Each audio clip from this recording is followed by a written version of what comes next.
Good evening, everyone. Welcome to the Talking Pigskin. As always, I'm your host Kishwar, and today we are gonna do Week 6 picks. Last week I had another good week. I went 11-3 with my picks. I definitely thought Giants were gonna finally win a game, but I guess I was wrong. Other than that, Jets pulled out a very close victory against the Browns. Also predicted that as well. Unfortunately, I was wrong about the Jets. They actually look pretty good this year. Given the fact that everyone said they will go 0-16 this year, I said they'll go 2-14 this year, but they are actually playing very good on both sides of the ball, and I'm very impressed with them.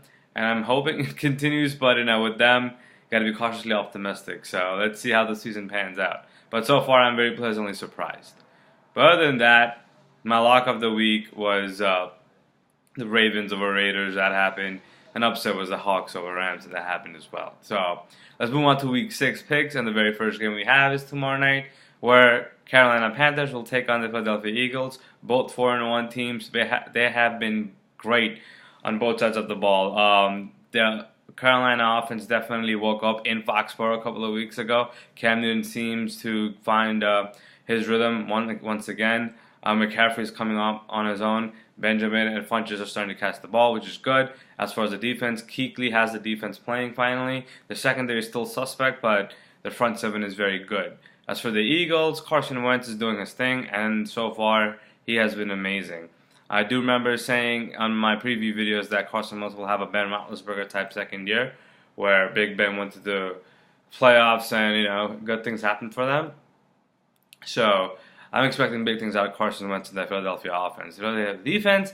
There's not much to mention about them, which is a good thing because they're not blowing any games for them. So that's going to be a very good matchup. I'm going to take the Panthers at home. Moving on to Sunday's games, and the very first game we have is the New England Patriots taking on the New York Jets. Now keep in mind this game is at MetLife Stadium. The Jets, as much as people want to laugh at them, they always play the Patriots tough when they're at home. This is going to be a good game. Patriots are favored by 9.5. I don't think they will cover.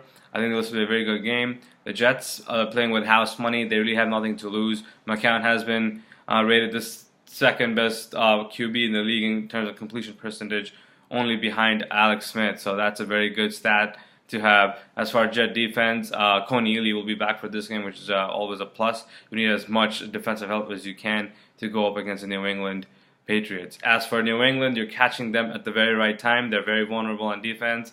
Sure, they did adjust a few things for the Tampa Bay game, but I'm still thinking their defense is suspect. Their offense is going to be fine. Not sure about Gronk's status, but when it's all said and done, I still think New England will win, but by a close margin.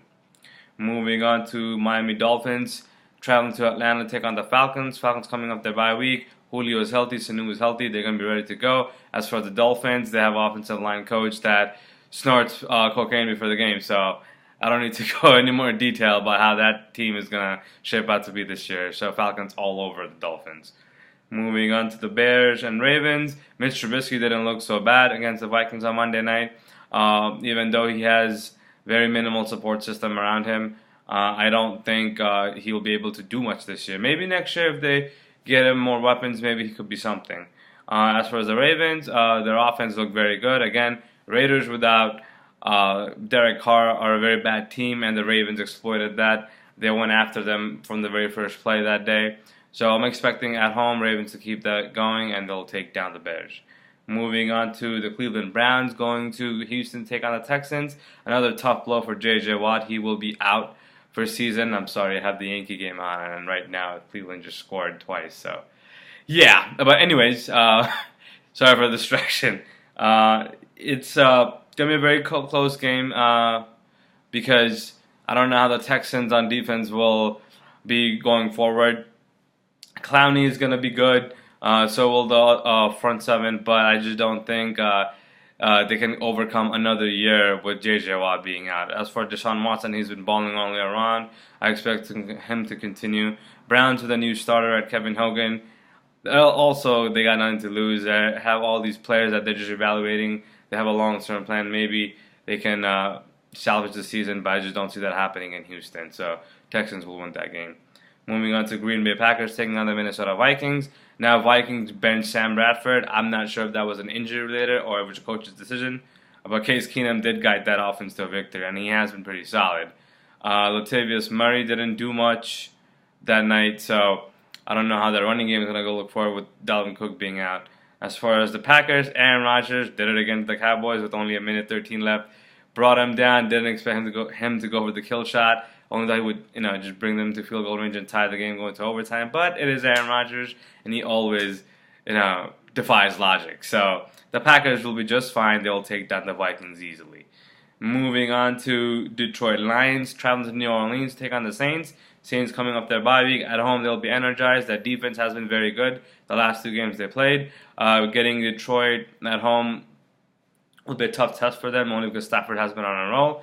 I think it'll be a tough test for Detroit to travel to New Orleans and take out Drew Brees. So I'm going to give Drew Brees and the company the victory.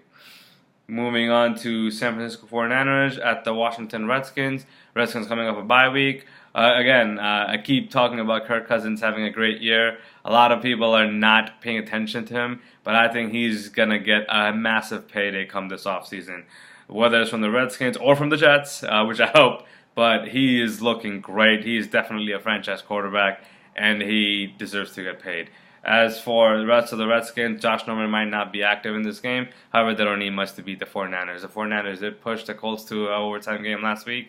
That offense is not horrible, but Brian Hoyer is not the answer, as I've said previously. I'm going to give Redskins the victory. Moving on to the 4 o'clock games, we have the Tampa Bay Buccaneers traveling to Arizona to take on the Cardinals. This will be a very even game, only because both teams are very unpredictable at the moment. Bucs offense is not bad, but they're not clicking in all cylinders as of yet. Doug Martin came back last week, and he was pretty good. So maybe they'll give him the ball more. As far as Cardinals, I'm not sure what's wrong with Carson Palmer. Maybe he needs to get it together. Hopefully this is the week with addition of AP that can only help them in the running game. So let's see what they do, but I'm going to give Buccaneers the win on the road. Moving on to Los Angeles Rams taking on the Jacksonville Jaguars. It looks like the Jaguars are favored in this game, so I'm going to go ahead and pick an upset and have the Rams over Jaguars. Only because I think Didi goes on the screen, so I got distracted, sorry. I think Jared Goff will be very good on the road against this suspect Jaguars defense. Yes, Big Ben did throw 5 intos last week against his defense, but also Josh McCown had a very good game when they faced each other a couple of weeks ago. I expect Jared Goff to have a better game than last week. His offensive staff needs to get the ball moving, get the ball to the wide receivers. They can't just rely on Todd Gurley all the time. As for Jaguars, Blake Bortles has been decent. He hasn't done much to lose. Well, he has earlier this season, but the last couple of weeks he has been all right. I don't think Jaguars can hold on to their winning streak just because they're the Jaguars. So I'll give it to the Rams. Moving on to Pittsburgh Steelers, going to Kansas City to take on the Chiefs. The undefeated Chiefs look like they will probably go undefeated for a while. They show no signs of slowing down. Travis Kelce got a little banged up, but I think he'll be good to go. I still can't believe without any good wide receivers, they're still able to do all the stuff they've been doing. Credit goes to Alex Smith for having a great season thus far. As for Pittsburgh, I think Big Ben, it's time to hang it up. He just doesn't seem like he's in it anymore. I think this week will be a big test for him if he can pull it out. Maybe, sure, we'll take it on a week-by-week basis with him, but if he loses, I think it's time. But with their backup, I'm not even sure who their backup is. I don't know if it's Landry Jones, but yeah, they're not going to do much better. So hopefully Big Ben gets it together for them, but I'm going to pick the Chiefs to win this game. Moving on to Los Angeles Chargers, traveling to Oakland to take on the Raiders. Now, Derek Carr is being rushed back only because Jack Del Rio saw how bad the Raiders can be without him. I'm going to assume that, that can actually set him back because you don't know the severity of his injury. As for the Chargers, traveling to East Coast, getting a W is always a big deal. Philip Rivers looked pretty good against the Giants defense, so he's going to try to get 2 in a row, but I don't think with Derek Carr back, the Raiders will drop another game at the Coliseum, and Raiders will win that game. Moving on to Sunday Night Football, one of the biggest mismatches of the year. You have the 0-5 New York Giants traveling to Denver to take on the Broncos, who's coming off a bye week, rested, healthy. This team will demolish the Giants. Giants receiving core is done. Sorry. Sorry, all sorts of distractions today. Marshall out, OBJ out. Sterling Shepard, not sure what his situation is. So I don't think they will do anything against this Broncos defense. I think Giants are on pace to have a maybe 2-win season, which is funny because everyone in New York thought it would be the Jets who will suffer that season, but I'm glad it's not the case. So there's not much to go in detail for the Giants. They're going to get demolished by this team. Trevor Siemian has looked good on the offense for the Broncos, and I think he's going to keep it going. Moving on to Monday Night Football, we have the Indianapolis Colts taking on the Tennessee Titans. Andrew Luck already has been ruled out for this game. Not sure the status of Mariota. However, if you have Castle and Brissett playing, I'm going to give the edge to Brissett. So, Colts aren't too bad with Brissett. Yeah, he struggled last week against the Niners and went to overtime, but he still got the W.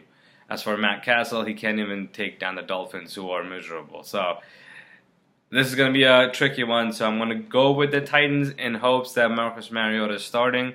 And if not, then Colts. So don't hold me to it. There you have it. Upset of the week are the Rams, for sure. And guarantee lock of the week are the Falcons over the Dolphins. Let me know what you guys think about these picks. Comment, subscribe, like, and just keep passing these videos along. I'll see you guys next week for Week 7 picks. Till then, good night.